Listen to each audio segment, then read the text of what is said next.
Hi, everybody out there. This is Sean Ring from the Root Awakening. It is a pleasure to be here on Paradigm Press's YouTube channel. It's been a bit of a while, but we've had some really exciting things going on in biotech and the tech sector, and it just was imperative to get my colleague Ray Blanco on here now. Now, before I introduce Ray, I want to tell you a really interesting thing about Paradigm. Our fearless leader and executive publisher Matt Inslee earlier this year said it was okay to eat Paradigm's cooking. And what he meant by that was if you were an editor at Paradigm Press, you were allowed to trade in the stocks that you recommended as long as you gave the clients the first dibs, which is how it works on Wall Street firms. You know, you can recommend something, but you have to give the clients at least 24 hours to be able to buy.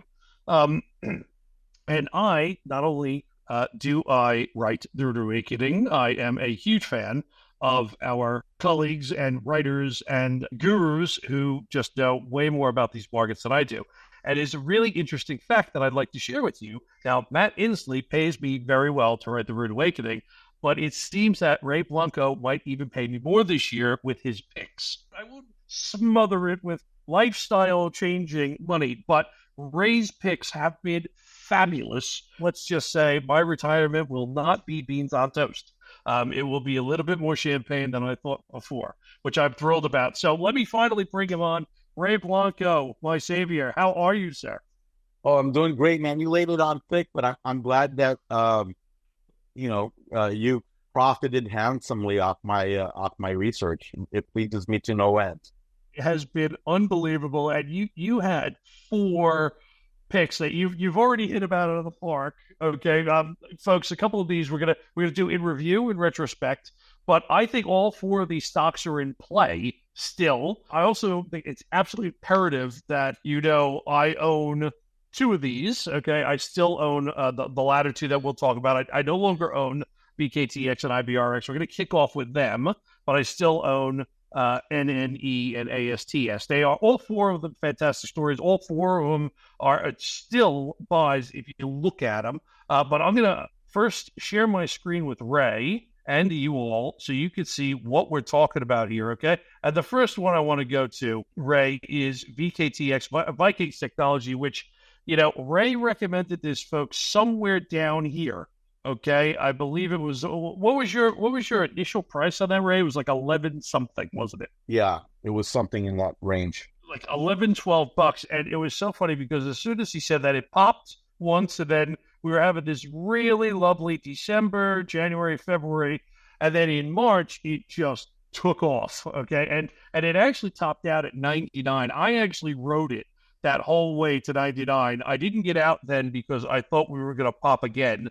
I wound up selling my position closer to 75, but I was still unbelievably pleased with that. It was a 7-bagger for me, and I still think we could get back in here once we close this gap down to 38. I think this is still a buy. Ray, can you tell us a little bit about Viking Technologies and, other than the chart and the money that you made everybody, why you liked it so much? They are in play in what's turning into one of the biggest pharmaceutical booms in history, and that is, everybody knows about them, and everybody's trying to get them. It's the obesity medications, okay? And, it's boosted Eli Lilly, the American company, to the largest pharmaceutical company by market cap in the world, I believe, in the United States for sure. The first one to have popped was European Novo Nordisk, and by market cap, they're the biggest company on any European exchange with these GLP-1, GLP-1 drugs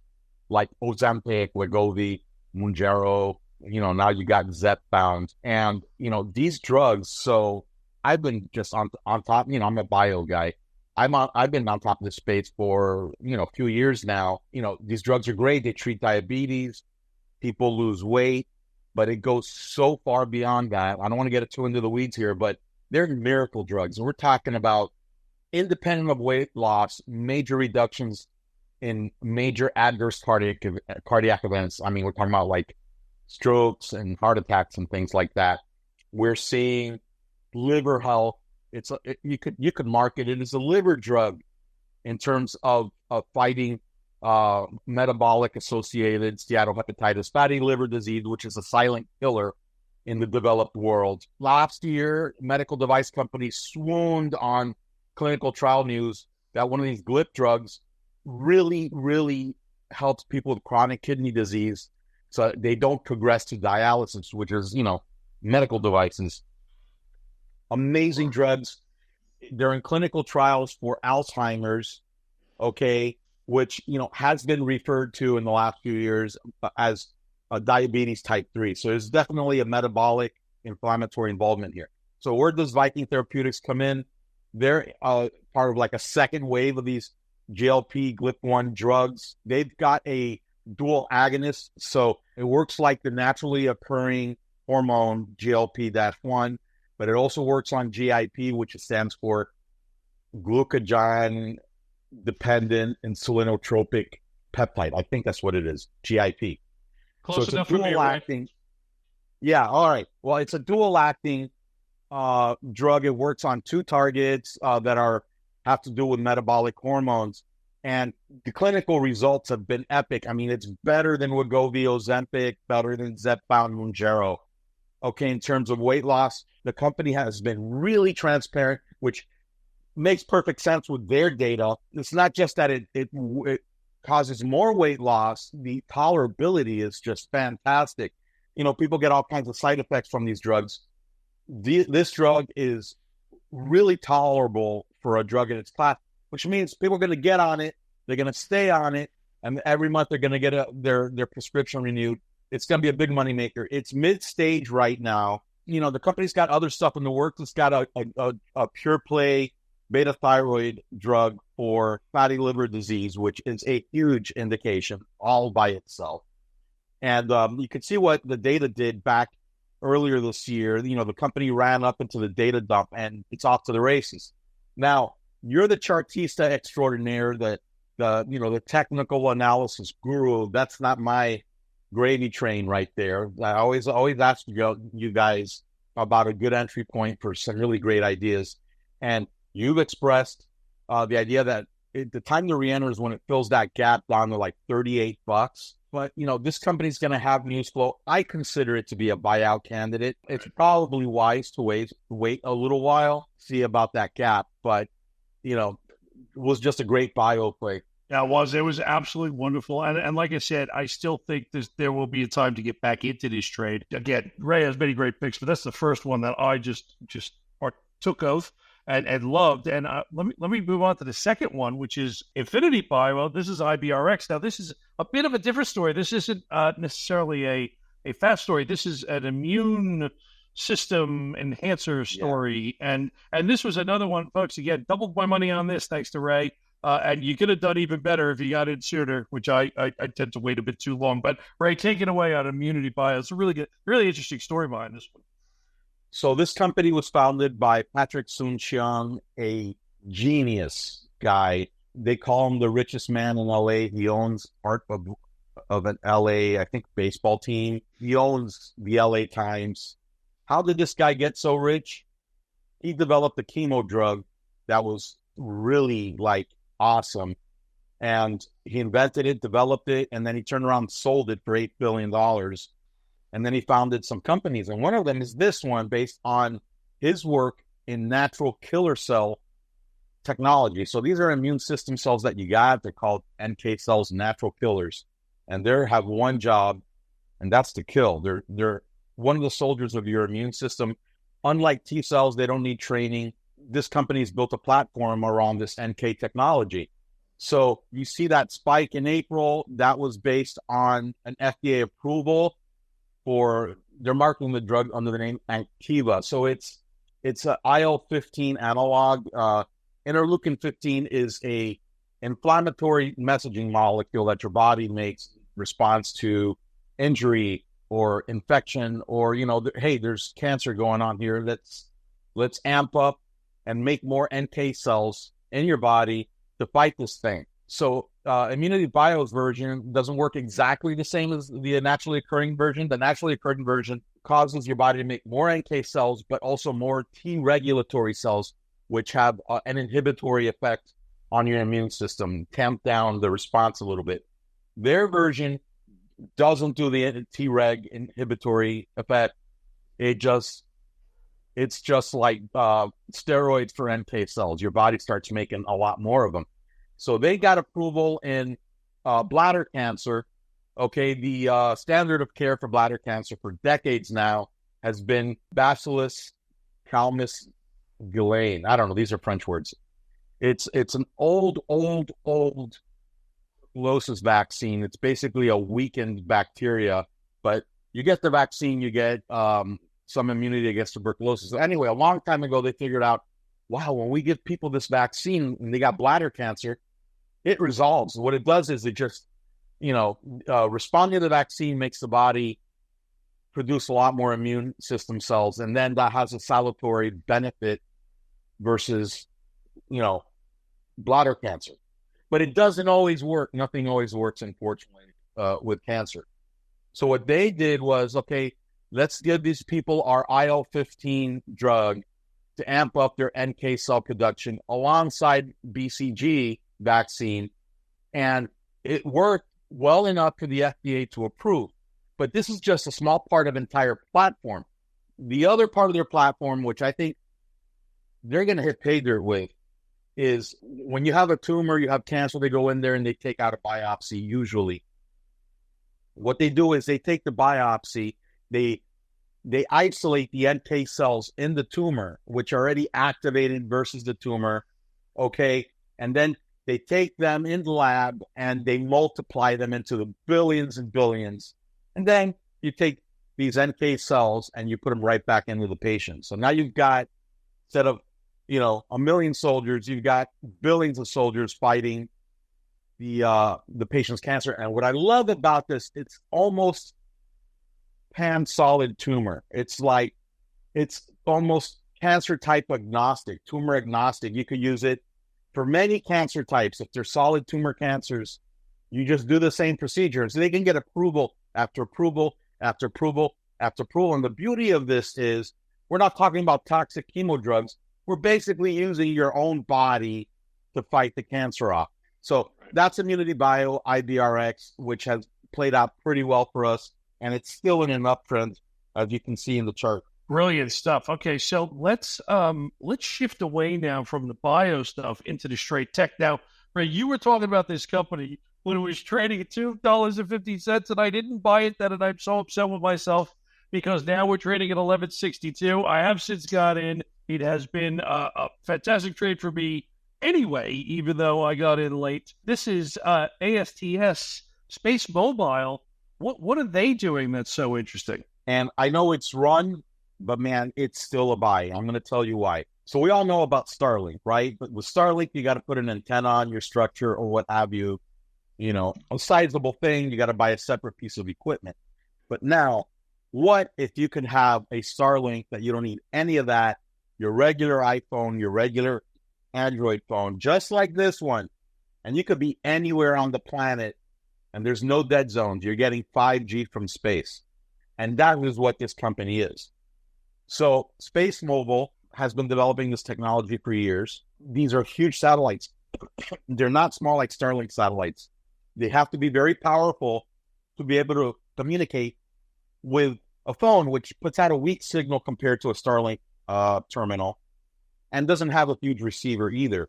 So it's got to be a cell phone tower, essentially, in space. And these are big, powerful satellites, the largest solar panel array unfurled in low orbit, and the largest radio array unfurled in orbit to be able to communicate. So they launched a test satellite, Blue Walker 3, in 2022, tested it. They were making calls from Texas to Japan, direct calls with regular phone, not just calls, but 4G and 5G speed data. All right. The reason they use Japan because they're partnered with a major Japanese wireless company, Rakuten, which is very interesting in this technology. Not just Rakuten, Vodafone, which is not just in Britain and Europe, it's in Middle East and Africa. In fact, if you look at all the deals they have with global wireless providers, we're talking about billions of wireless subscribers. The size of the market is enormous. Now, why this run here this year in May? They signed a real deal with AT&T. Okay, AT&T is going to use your technology once it's available. And then right after that, Verizon jumped in. So that's two of the big three wireless carriers in the United States. T-Mobile is they're going to get their lunch eaten. And the beauty of this, it's going to be high speed. It's not like I got an iPhone, I think, a 14? Like when I'm out in the woods camping and hiking and I lose signal, I can send an emergency SOS. Very slow data rate, but in emergency, I can send. I broke my leg. I can't walk back to the car. I sprained my ankle, or I'm having a heart attack. God, something horrible like that. I got attacked by an alligator. I mean, I am in Florida. This is going to be full broadband, okay? AT&T and Verizon have spectrum. The FCC is going to be allowed for SpaceMobile to use this spectrum in the United States. And you're going to have, this service. So when is it going to happen? So I don't have an exact date for you, but they're first of their Gen 1 production satellites. Blue Walker in 2022 was a prototype test. These satellites are derived from what they learned there, and they've got some very advanced proprietary technology in them, okay? Everything from the solar panels to the radio arrays to even the computer chips in them are highly customized to SpaceMobile's requirements. People didn't think this was going to happen for 5 or 10 years. There were a lot of naysayers. It was heavily shorted. I mean, just look at the damn chart. They got AT&T and Verizon. This is real. We're jumping in. Major validation, again, reflecting the stock price. I think the next leg up could be later this year when the first of the Bluebird production satellites launch. It's going to be a series of 3. These are the Gen 1 production satellites. And once they're up, the services are going to become available, and they're going to start making money, okay, here in the United States and probably elsewhere as well. So that's the story with AST SpaceMobile. It's a 6G. Now, I know we're at 5G, but in a way, it's a 6G telecommunications play, a cell phone power in space. That's brilliant, Ray. And like I said, that chart is just stunning. That is a month and a half, basically from 250 to 1150. And I agree with you just from a chart perspective. I mean, mid-30s is not out of the realm of possibility by December. So, well, let's see it. But let's go to our last one. And again, for those of you who have been following Jim Rickards, James Altucher, and our other big writers, you will have certainly heard about energy. Our colleague, Alan Nuckman, the whole world is commodities, everything is energy. NNE, Ray, you picked this stock out a couple months ago after its IPO. And again, we've gone from $4 to $26. I mean, it's another, 6-bagger for Ray. Ray, you've had unbelievable calls this year. What how did you find this one? Like, this is nuclear. What's this? I'm a tech guy, but I've always been, I wanted to be a physicist when I was a kid. So I was always into the nuclear stuff. I mean, I got a weird collection of shit. I've got a piece of desert turned to glass from the Trinity test back in the 40s, the first nuclear explosion. I mean, I've got vintage Geiger counter. I'm a weirdo, okay? So I've always been interested in the nuclear space, and we're going through, I believe, a nuclear renaissance in the United States. We need to make more power. These AI data centers consume massive amounts of power. They're even citing some of the new big ones right next to nuclear plants. Everybody's talking about solar. Everybody's talking about wind. Don't cut it. It doesn't emit carbon, all right. But you need a steady, reliable power source. And all these guys want to go clean and green, and that means nuclear's got to be your game plan. So that's what this company does. But they do a very interesting type of new generation advanced nuclear reactor. Okay, nano nuclear, that kind of cues you, and they can build a reactor at a plant, and they can actually ship it to wherever it is you want it. I mean, it'll, a truck can pull it, you can put it on a train and take it there. Some of them are container sized.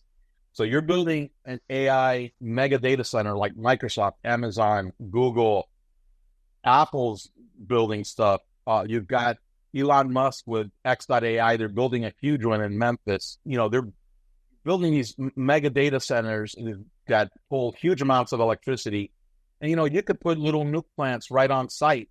Or, they want to phase out coal. Okay, Well, we got all the transmission lines to the old coal plant. We just put, 12 of these things there, which has advantages of its own, by the way, because you can cycle through maintenance. You can size for your base load. Let's say your base load, you need 10, and then you can always have 2 in maintenance and still supply your full intended capacity. And then with all this electric car stuff and everything that's going on, electric cars are going to need to pull their power off the grid. You need more power. We got some major power generation growth that's needed over the next few years. And, these advanced nuclear companies are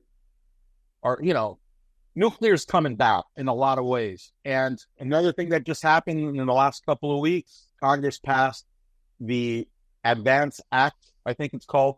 It's basically to streamline, ease, and the regulatory side of things, because the Nuclear Regulatory Commission has nothing built into its mandate to help spur nuclear innovation and the build out of nuclear plants in the United States. They're just there to say, no, you can't do it. Right. So they passed this new legislation to make it easier to get through the process, which is going to be great for the industry, and I believe will be great for Nano Nuclear Energy Inc., ticker symbol NNE. And they're also involved now with Centrus in the high assay, low enriched uranium market. This is something that we have not had domestic capacity in the United States for a long time. We buy this stuff from Russia. And what is HALEU? What is this stuff? So some of these advanced reactor designs, they need a higher level of enrichment for the fuel. The common isotope, when you mine uranium and you refine it, it's U-238. It's like 99% of uranium is U-238. Traditional reactor design needed enriched the U-235 part to be like 5% for it to be fissionable. These new reactor designs need a higher level of enrichment to like 20%. So they're a player in this new nuclear, kind of new, I guess, nuclear space, restoring domestic capacity. Because I don't know if you've checked, Sean, things aren't going so hot with the Russians lately. So, yeah, I mean, we don't want to be getting our nuclear fuel from the Russians anymore. We want to make our own. So yeah, amazing how those sanctions don't work against the nuclear stuff. No, yeah. So anyway, that's the story behind this play. I thought, man, this area is getting hot. I mean, look at the price of uranium, right? I soft recommended them right after the IPO. I said, this might be a good one to buy, guys. I like what they're doing. So anyway, it's worked out great over the last couple of months, as the chart says. It has been absolutely magnificent. And like I said, these 4 picks of yours this year have been absolutely awesome. Some of your other picks also have been very good. But these were like the 4 big winners that I partook in. And I thought, hey, listen, we got to get the word out to our readers because, folks, we all love Jim Rickards and we love reading that big macro stuff. And it is absolutely fascinating. And you are well ahead of, the average person when you're reading Jim. But at the same time, we don't want you to miss opportunities that are out there where, you can sometimes 5 and 6x your money in a couple of months. And this is what Ray has been doing through his fantastic writing. Ray, if you wouldn't mind, can you tell the folks your reports that you write and how they can subscribe and see what you're putting out there? Sure. So we have my investment service, Ray Blanco's Catalyst Trader. We trade a lot of catalysts there. I am the tech guy at Paradigm. I'm all about breakthrough technology. I'm the biotech guy. I've been following biotech for decades, area of great interest to me. So, I focus a lot on tech plays. I mean, this is a nuclear play, but in a way, they're a tech play. This is new nuclear technology. And I do a lot of biotech plays. I mean, we talked about a couple of them. SpaceMobile is a tech play, communications play. So that is my wheelhouse. That is where I live and breathe and I research. Anyway, guys, if you like what you heard, check me out on the Paradigm site. I cannot recommend Ray's writing, which is fascinating, and his picks, which are quite lucrative, folks. Like I said, it looks like that Ray is going to pay me more than Matt Inslee this year, completely inadvertently. So I am thrilled to pieces about that, and I cannot tell you how wonderful it is to be able to work with someone like Ray and to see these just evident results. I mean, the evidence is right here. So get on there, get Ray's Catalyst Trader, and just try it out. Give it a couple laps around the track, and you can see what fine work Ray puts out there. And again, these 4 trades are just 4 of the trades that Ray has recommended. Ray, I'll leave the last word with you. Anything else you're looking for? Well, I've been really deep into AI. Who hasn't been, I guess, right? I mean, it's big for a long time now, but we're starting to see where the rubber meets the road. One of the areas I like the most are artificial intelligence biotechnology companies. They've got machines now that can create from scratch new drugs that no one has ever seen before at speeds that dwarf the way we used to do it with a bunch of guys in lab coats. It's going to accelerate the drug development process. It's going to reduce costs. We're going to get better drugs. You're going to see a whole generation of drugs go obsolete with new AI drugs. And we're going to live longer. We're going to live healthier. We're going to get rich on this kind of technology. So I've been beating the drums on that one for a few months. That's fantastic. That's great stuff. Again, folks, like I said, get on Ray's Catalyst Trader. He writes excellent stuff. It is fascinating. But don't worry about if some of the science goes over your head. That's okay. You don't need to become an expert in that to invest in these stocks. Leave that to Ray. Let him do the hard work. And you just go out and invest wisely with his picks. So, Ray, thank you so much for taking the time. We had to get the word out there. You've had an incredible year, and long may it continue, my friend. Thank you. Thank you, Sean. Thank you. And thanks, everybody, for joining us. If you like what you heard, please like and subscribe. If you didn't like what you heard, thanks for staying with us until the end. We'll see you next time. Take care.